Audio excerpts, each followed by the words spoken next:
Welcome to Blue Compass, where we're talking about digital marketing predictions in the near future. And I have Jay and Stephanie with me here today, and I'm very excited to ask our experts about what is coming in the world of digital marketing. So my first question is, can you tell me, just do a little prediction here, what's a digital marketing trend that you see growing or continuing in the near future?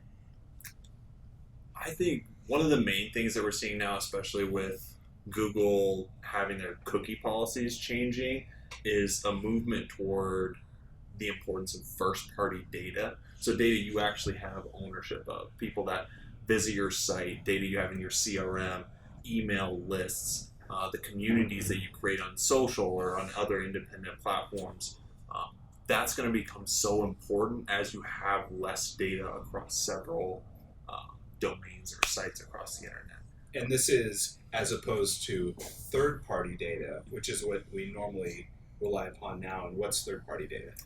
Yeah, third-party data is any data that is outside of what you have independent access to. So a lot of examples of this is Facebook will use third-party data to cross-track users across several sites. And it's used for a number of reasons. A lot of people think of it as like malicious, that they're tracking you and monitoring everything you're doing to try and deliver some manipulative information. In a lot of cases, what it is to bucket you into user groups or affinity categories is what Google uses to determine what type of in-market groups you might fit into. I think that's never really going to go away because these platforms are still going to have to deliver advertising results in some meaningful way. But with first-party data, you give yourself more control over your own destiny with that. I foresee a shift coming with social media. A lot of the new channels that are gaining in popularity have more focus on, what people can see from video and less focus on articles and reading. I think that's been something that the younger generation has, made happen or helped rise in popularity. A lot of them are more interested in watching than they are in reading. A lot of them are more interested in talking to their phone for a Google result than they are in typing it in. Yep. And so I just see that happening. I think that the social platforms, there's a lot more of them coming out, and as they learn to do different things, not just trying to be another Facebook or not just trying to be another Twitter, right. but doing something totally different, they're going to appeal more to those audiences, and we'll just continue to see that happen in the future. Yeah, those are good predictions, guys. I feel like that's so true, Stephanie, too, because I think of my kids who generally would like to watch a video to learn how to do something, or rather than read an article, right, or do a voice search. So speaking of video, that's really good. Tell me, video has really taken over online ads and social platforms and even Google search results to an extent. I mean, we've really seen a rise in video over the last few years in digital marketing. Mm-hmm. Do you guys think this is the apex? I mean, is video going to remain where it is, or is it going to become even more important as the future continues in digital marketing? I think video is not quite at its apex. We're really to the point where video's just starting to diversify what it means, and we're really just now moving into how can video meaningfully be utilized from a user standpoint in user-generated content. And now we're getting various formats to do that in, and that's increasing its popularity. It's never been easier to create videos and edit videos and have them look very nice, but there's still, I think, a lot of room for growth in that category for sure. Yeah, I think I feel like agencies tend to get in the way of video a lot of times because they're used to the big productions, they're used to the big commercials, they're used to the fancy sets and the hired extras and costume and makeup and all that kind of stuff to produce a commercial. There's a lot that goes into that. Right. And I think that digital agencies look at video as it's video, it's content, it's something useful. I think there's a lot of legacy thought on video as a production, as a commercial. Yeah, absolutely. So the more that we get comfortable with letting our clients present themselves as people through video, then I think the more that we're going to see our clients become comfortable with that and kind of be like, okay, I'm just going to do this. Because all the platforms are there, like Jay said, so there's a lot of ways to start doing video, but I think sometimes it's just like taking that first step, taking that initial step and just doing it and putting it out there. And I think once people can get comfortable with that, they see more and more people doing it, they'll also do it. Yeah. Yeah, and I think video, in a way, is kind of not replacing, but it's working in parallel to what blogs used to be. There's a lot of informative content that people now would prefer to have a video on how to do or how to learn more about something, whereas before somebody would have went to a blog that they trust or even just spoken word of mouth to somebody else. And videos really stepped in and added to that in a meaningful way. And again, I feel like we haven't reached the crest of what that could be. Right. Even the what are they called? Even the YouTube bookmarks, how you can have like the place in time where it says what it's about, and you can have in search results what those look like.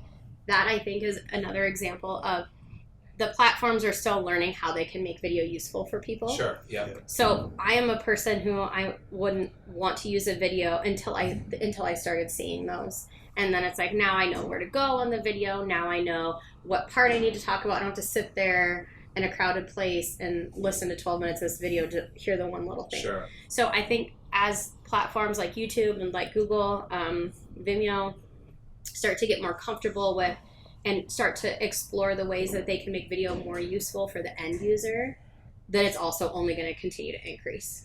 And I think that's just starting to happen as of like this year, so it's only going to get better.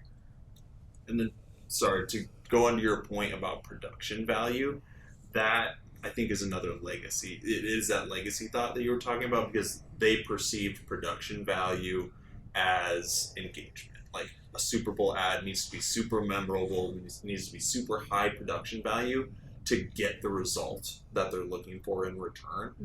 Whereas with the advent of YouTube or Instagram Reels or TikTok or any of these other platforms that have video, the engagement is inherent to the platform, and the amount of entertainment or information value you give in return, it's not necessarily correlated with the production value. If you look at the top YouTubers or TikTok stars right now, their first few videos that push them up to that viral level are not like super high production value videos. They're actually very low grade for in that standard.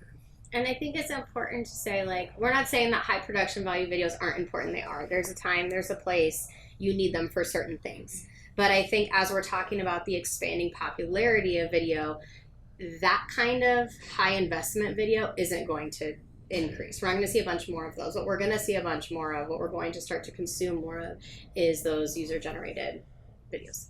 Yeah, absolutely. Couldn't agree more. You look at the rise of YouTube and of TikTok and all these platforms, and these videos that have millions of views, in most cases, don't have great production values. It's just the content itself, and it's the platform itself.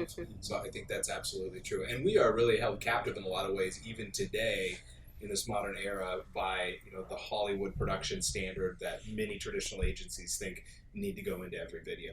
There's definitely videos, and there's a time and a place for that, but not every single video necessarily. Yeah. Okay, well, let me ask you, I'd love to hear one big, bold, huge digital marketing prediction for the next 10 years. 10 years from now, give me a really bold digital marketing prediction.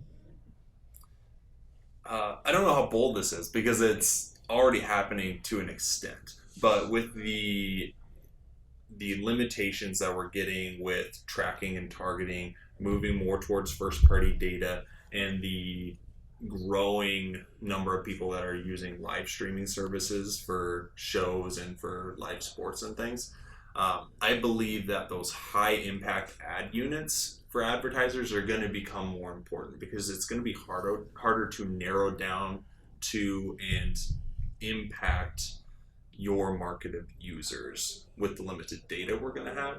So rather than like a sports drink company going and doing ads for people that are in the market for their product, it may be more advantageous or more engaging for them to have an interstitial overlay on the NBA playoffs on a live stream that is then interactive from your TV, where you can make a shopping action directly from your television or from your laptop, rather than having to exit the platform, go elsewhere, or as previously with traditional media, like actually physically pull your phone out and type in the URL and make that purchase.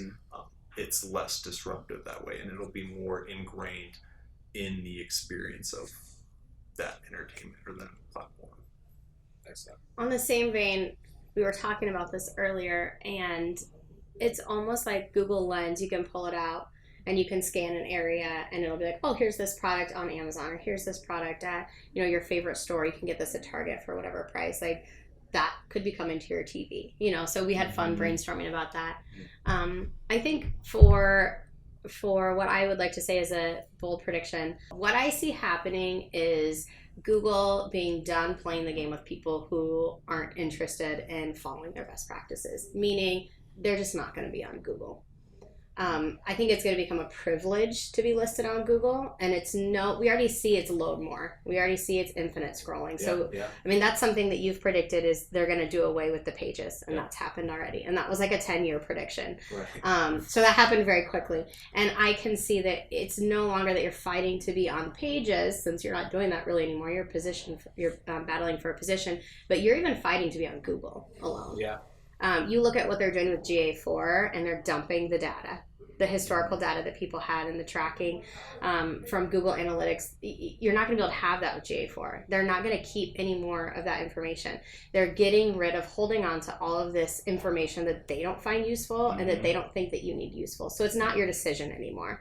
Google has let us know time and time again that they're making decisions for us, and that they're the one company who's going to decide what's going to happen online. They're not really interested in making it, you know, very easy and fair for everybody to have a good shot at being found. Right. They're interested at having the best product, so everybody always goes there because they're producing the best results. And that means if you're not doing that on your website, I think they're just going to say, no, we're not interested in even indexing your site. Yeah. That's such a great prediction. And you're right. I mean, we already see that happening. It just gets harder and harder to rank in Google, and Google gets more and more stringent, and they have their core web vitals, their performance metrics. They have all these metrics that they really want you to hit in order to be listed in an appropriate place. Like, we're already at the point where if you're not following Google's best practices, it's really hard to rank for anything other than your own name, your branded search, your company's name. And so I think that's a great prediction. Yeah. That seems to be the direction things are going. Awesome. Guys, thank you so much for those predictions. Those were fantastic. And if you'd like to see a few other prediction videos that we've made some videos about the future of social media. We've made some videos about the future of search engine optimization. Just check out bluecompass.com/predictions. Thanks again for joining us, and we'll talk to you next time.